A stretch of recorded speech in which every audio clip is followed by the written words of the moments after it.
በስመ አብ ወወልድ ወመንፈስ ቅዱስ አሐዱ አምላክ።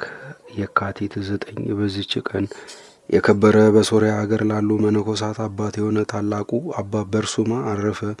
የዚህም ቅዱስ ወላጆቹ ሳሚሳጥ ከሚባል አገር ሰዎች ውስጥ ናቸው።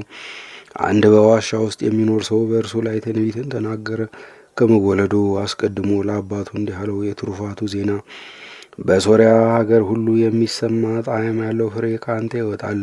ከእርሱ የሚሆነውንም አስረዳው። ተወልዶም አድጎ እግዚአብሔርን ወደ ማወቅ በደረሰ ጊዜ ከወላጆቹ ሸሽቶ ወደ ኤፍራጥስ ወንዝ ደርሶ በዚያ ስሙ አብርሃም ከሚባል ሰው ዘንድ ተቀመጠ። እርሱም ወላጆቹን ስለፈራ ከዚያ ገዳም ሰደደውና ሄዶ በዓለት ውስጥ ኖረ። በዚያም ታላቅ ተጋድሎን ተጋደለ።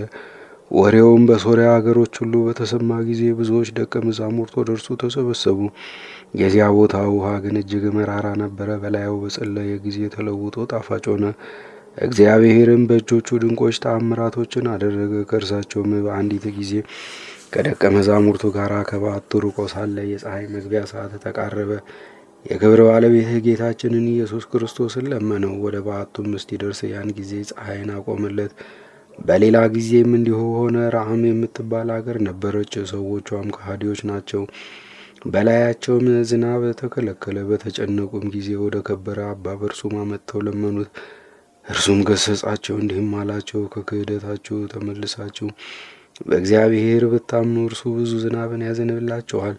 እነርሱም እናምንበታለን አሉት። በዚያን ጊዜ ጌታችንን ለመነውና ብዙ ዝናብ ዘነበላቸው። የሀገር ሰዎችም ሁሉ በጌታችን አመኑ። እንዲሁም ሰዎቿ ከሃዲያን የሆኑ ሌላ ሀገር ነበረች። እነርሱንም ገስጾ መክሮ አስተምሮ እግዚአብሔርን ወደ ማወቅ መለሳቸው። የጣዖቶቻቸውንም ቤቶች አፈረሰ። ይህም ቅዱስ ለራሱ ቦታ አዘጋጅቶ በዚያ ሳይቀመጥ 54 ዓመት ቆሞ ኖረ። ከመትጋት የተነሳ ሲደክሞ ከናሱ ግድግዳ ላይ ተገድፎ ያሸልባል። በየ7 ቀንም ይጾማል። የከበረ አባ ስምዖን ዘአምደ ሊያየው ወዶ ወደ እርሱ ላከ። የትሩፋቱንና የቅድስናውን ዜና ከብዙዎች ሰዎች ሰምቶ ነበርና፣ እርሱም ወደ አባ ስምዖን መጥቶ እርስ በርሳቸው በረከትን ተቀባበሉ። ከዚህም በኋላ ወደ ገዳሙ ተመለሰ። በሶርያ ሀገርም ማስተማረ። በፊታቸው ተአምራትን ባደረገ ጊዜ በትምህርቱ ብዙዎች አመኑ። ዳግመኛም ወደ ታናሹ ቴዎዶስዮስ ንጉሥ ሄዶ በቀናች ሃይማኖት አጸናው። ንጉሱም ብዙ ገንዘብን ሰጠው። እርሱ ምንም አልወሰደም። በአንጾኪያም ሀገር በኤጲስቆጶሳቱ ሁሉ ላይ ስልጣን እንዲኖረው ንጉሥ ጻፈለትና ሐቲም ቀለበቱን ሰጠው። በከሃዲው ንስጥሮስ ምክንያት 200 ኤጲስቆጶሳት በኤፌሶን ከተማ በተሰበሰቡ ጊዜ ከእርሳቸው ጋር ይህ ቅዱስ አለ። ከእርሳቸውም ጋር ንስጡርን አወገዘው። ዳግመኛም በአንጾኪያ ሀገር ያሉ መኳንንት፣ መሳፍንት፣ ሹማምንት ሁሉ የሚታዘዙለት ዘንድ ንጉሥ ደብዳቤን ጻፈለት። እርሱም በጎ ስራ እንዲሰሩ በሃይማኖት እንዲጸኑ የሚያዝዝ ደብዳቤ በመጻፍ በንጉሱ ሐቲም ቀለበት እያተመ ለሀገሮች ሁሉ የሚልክ ሆነ። ክፉዎች ሰዎችም ጠሉት። በንጉስም ዘንድ ነገር ሰሩበት። እንዲህም አሉት፣ እነሆ አባ በርሱማ እንደ ዓለም ሰው ሆኖ ይበላል፣ ይጠጣል፣ መልካም ልብስንም ይለብሳል። ንጉስም ስለ አባ በርሱማ የተነገረውን ያረጋግጥ ዘንድ ከባለሟሎቹ አንዱን ላከ። የንጉሱም ባለሟል ወደ አባ በርሱማ በደረሰ ጊዜ በእርሱ ላይ ከተነገረው ምንም ያገኘው የለም። ከዚህም በኋላ ወደ ንጉሱ ወሰደው። ንጉሱም ቀድሞ ከሚያውቀው ከመንፈሳዊ ስራ ልውውጥ ሆኖ ያገኘው ነገር የለም። ንጉሱም ታላቅ ክብርን አከበረው፣ ወደ ቦታውም መለሰው። መናፍቁ ንጉሥ መርቅያንም የኬልቄዶንን ጉባኤ በሰበሰበ ጊዜ የንጉሥ አማካሪዎች አባ በርሱማን እንዳያስመጣ ንጉሱን መከሩት። እንደማይፈራና እንደማያፍር ለሰው ፊትም እንደማያዳላ ተከራክሮ ረትቶ እንደሚያሳፍራቸውም ስለሚያውቁ ነው። አንዱን ክርስቶስን ወደ 2 የከፋፈሉበት ይህ ጉባኤ በተፈጸመ ጊዜ የከበረ አባ በርሱማ ተጣላቸው፣ ነቀፋቸው፣ ቃላቸውንም በመሻር አወገዛቸው። እነርሱም ወደ ንጉሥ ወንጀለው በጽሑፍ ከሰሱት። ንጉሱም ልኮ ወደ እርሱ አስቀረበው። ግን በላዩ ስላደረ መንፈስ ቅዱስ ጸጋ ሊቃወመው አልቻለም። በሊቁ ቅዱስ ዲዮስቆሮስ ላይ ስላደረገችው ክፋት ንግሥቲቱን ረገማት። ከጥቂት ቀንም በቀር አልኖሮችም፣ በክፉ አሟሟትም ሞተች። ከዚህም በኋላ መናፍቃን የሚቃወሙት ሆኑ። ምዕመናን እንዳይታዘዙለት ወደ ሀገሮች ሁሉ ጽፈው የሚልኩ ሆኑ። እነርሱ ግን አልተቀበሏቸውም፣ ለእርሱ መታዘዛቸውንም አልተዉም። ዳግመኛም በጎዳና ሸምቀው ይገድሉት ዘንድ 200 መናፍቃን ሰዎች ከመናፍቃን ኤጲስቆጶሳት ጋር ተስማምተው ወደ እርሳቸው እንዲመጣና በአንድነት ወደ ቤተ ክርስቲያን እንደሚሄዱ ሆነው ላኩበት። መጥቶም አብሮ በተጓዘ ጊዜ ደንጊያዎችን አንስተው ጣሉበት። ደንጊያዎቻቸውም ወደ ራሳቸው የሚመለሱ ሆኑ።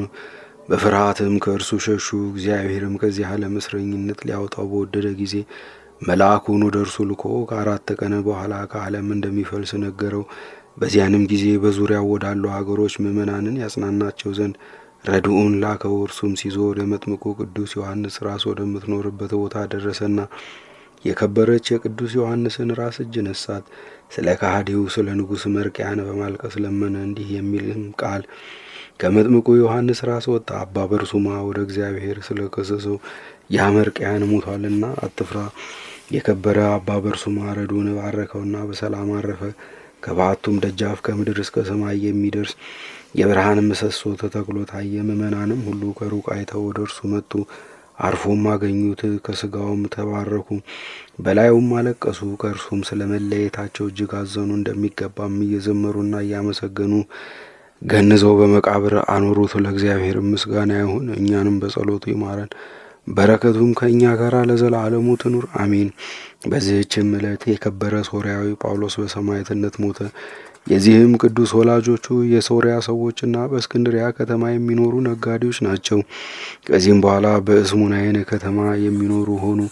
ወላጆቹም ሲሞቱ ብዙ ገንዘብን ተውለት። ከዚህም በኋላ ከሃዲያን ነገስታትና መኳንንት በክርስቶስ የሚያምኑ ምዕመናንን እንደሚያሰቃዩአቸውና እንደሚገድሏቸው ሰማ። በዚያንም ጊዜ ተነስቶ ገንዘቡን ሁሉ ለድሆችና ለችግረኞች በተነ። ከዚህም በኋላ የወደደውን መንገድ ይመራው ዘንድ ወደ ክብር ባለቤት ጌታችን ኢየሱስ ክርስቶስ ጸለየ።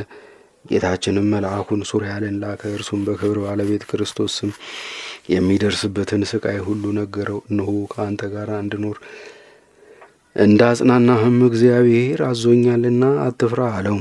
በዚያንም ጊዜ ተነስቶ ወደ እንዴናው ከተማ ሄደ። በመኮንኑም ፊት ቆሞ በክብር ባለቤት በጌታችን በኢየሱስ ክርስቶስ ታመነ። መኮንኑም ልብሱን አራቁተው ይገርፉት ዘንድ አዘዘ። ይህንንም አደረጉበት። ከዚህም በኋላ በጎኖቹ ውስጥ መብራቶችን አስገብተው ለበለቡት፣ እሳት ግን አልነካቸውም። መኮንኑም ለጣዖት እንዲሰግድ ብዙ ገንዘብ አመጣለት።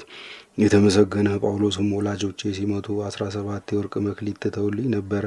ስለ ክብር ባለቤት ክርስቶስ ፍቅር ትቼ ለድሆች መጸወትኩት። ወደዚህ ወደ ተናቀ ገንዘብህ እንዴት እመለሳለሁ አለው።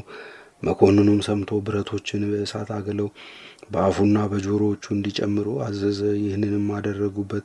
ሱሪያ ለመልአክም ወርዶ ዳሰሰውና አዳነው። ሁለተኛም እባቦችን በላዩ ሰደዱ፣ አልነኩትም። ምላሱንም ቆረጡ። ጌታችንም አዳነው። መኮንኑም ወደ እስክንድሪያ ከተማ በሚሄድ ጊዜ ከእርሱ ጋር ወሰደው። የክብር ባለቤት ጌታችን ኢየሱስ ክርስቶስን በመርከብ ውስጥ ተገለጠለትና አጽናናው። የዚህም ቅዱስ ኤሲ የሚባል ወዳጅ አለው። እህቱ ቴክላም። ጌታችንም ስጋው ከስጋቸው ነፍሱ ከነፍሳቸው ጋር እንደሚሆን ነገረው። ያን ጊዜ እሊህ ቅዱሳን በእስክንድሪያ ከተማ በእስር ቤት ነበሩ። የከበረ ጳውሎስም ወደ እርሳቸው በደረሰ ጊዜ እርስ በርሳቸው ተሳሳሙ። በመገናኘታቸው ነፍሳቸው ደስ ብሏት እግዚአብሔርን አመሰገኑት። መኮንኑም ወደ እንዴናው ከተማ በሚመለስ ጊዜ የቅዱስ ጳውሎስን ራስ ቆርጠው ስጋውን ከጥልቅ ባህር ወረወሩ። የሰማዕትነትንም አክሊል በመንግሥተ ሰማያት ተቀበለ። ምዕመናንም ስጋውን በስውር ወስደው በአማሩ ልብሶች ገነዙት፣ በእነርሱም ዘንድ አኖሩት። ከእርሱም ድንቆች ተአምራቶች ተገለጡ። ለእግዚአብሔር ምስጋና ይሁን፣ እኛንም በጸሎቱ ይማረን፣ በረከቱም ከእኛ ጋር ትኑር ለዘላለሙም አሜን። በዚችም ቀን የከበረ ሰማዕት ጴጥሮስ መታሰቢያው ነው። ለእግዚአብሔር ምስጋና ይሁን፣ አሜን።